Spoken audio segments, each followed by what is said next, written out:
Bună, astăzi o să îmi amestec 3 slime-uri, adică o să-mi amestec 2 și unul o să mai pun puțin peste, o să vedeți voi.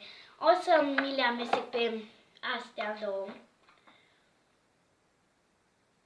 Ok. Portocaliu și galben. Ok, revin imediat să vă arăt cum le amestec. Ok, le avem aici.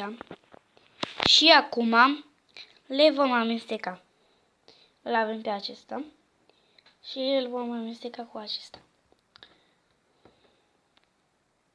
Opa! Ok.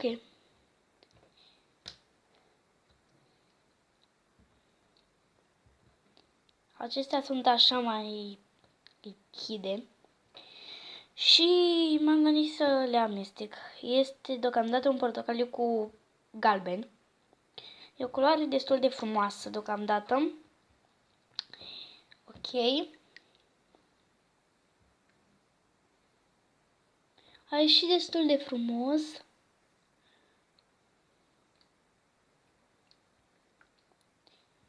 Eu mă gândeam să-l mai pun pe acesta, dar am încercat, mi-am adus aminte că am încercat să-l pun și nu ieșea nimic.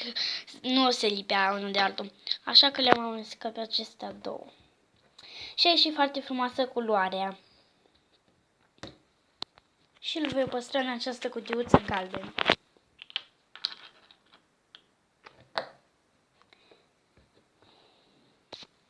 Și dacă v-a plăcut acest episod, nu uitați să lăsați un like, să vă abonați și noi ne vedem mâine.